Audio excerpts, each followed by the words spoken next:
Continuing in our discussion on the role of the Old Testament law in the life of the believer today, I wanted to address a couple of specific texts. I don't deny the fact that there are Mosaic law statements that are still in force today, but what I'm claiming is that the ones that are in force are the ones that are restated in the New Testament. That it's not a carte blanche, everything in the Old Testament is still in force unless explicitly rejected by the New Testament, but the other direction, which is that the Old Testament law that is still in force today are the ones that are explicitly restated in the New Testament. This is an important distinction because there's some basic Old Testament law requirements that if we leave open to anything not explicitly rescinded in the New Testament about Old Testament law, then we're open to all kinds of things, including things like clothing. I mean, the whole mixed fabric issue. We have leprosy rules that would then be followed. You find black mold in your house, things like that. There's a lot of things about parental discipline of children that would still be enforced, these kinds of things. And so I want to back up by just saying this. If we look at Old Testament law and what has been explicitly set aside in the New Testament, I think it does give us some input into our view of the entire legal obligation of Mosaic law to the New Testament believer now. And let's start with the most basic of Old Testament legal requirements, and that's the issue of the rite of circumcision.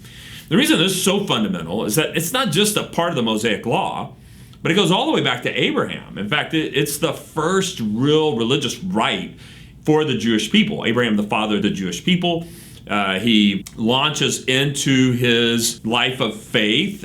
He believes in God, and the circumcision becomes the outward mark of that faith. Even by the time of Moses, you remember when Moses is heading back to Egypt in order to liberate the people, God confronts him because Moses hadn't circumcised his own son. It's as if God's saying, you're going to go lead Jewish people, and this most fundamental thing you haven't even done with your own child. This is not going to work. You're going to be rejected. And so the circumcision, which then is restated on exactly how it will take place throughout the Mosaic law. By the time we get to the New Testament, we know circumcision is a huge deal. Paul brings it up. He talks about he's a Pharisee, a Jew of Jews. He's of the tribe of Benjamin, circumcised the 8th day. Paul brings that up as a mark of authenticity, about the credentials as a Jewish person. So we know circumcision is a big deal for Jewish people even at the time of Christ. Romans chapter 2 invokes it as well. We see it then come up about what about Gentiles? Because if someone's putting their faith in Christ who's not Jewish, and they come out of a Gentile background at the time of Paul, circumcision was not commonly practiced among the Greco-Roman world. And the question was, okay, if they become a believer in Christ Jesus, should now not the most natural thing to do is the most fundamental thing to do, which would be to have them circumcised. The most fundamental rite of passage into Judaism was circumcision. Dietary rules and clothing and Sabbath observance, these things are all secondary to something as fundamental as circumcision. This was what marked someone as a child of Abraham.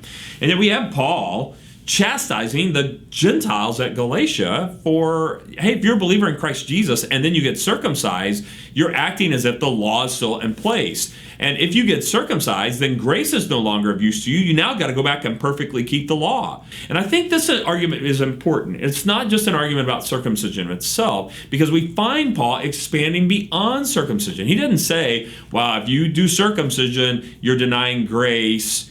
But he goes further than that, and this is what he says. Behold, I, Paul, say to you, if you receive circumcision, Christ will be of no benefit to you.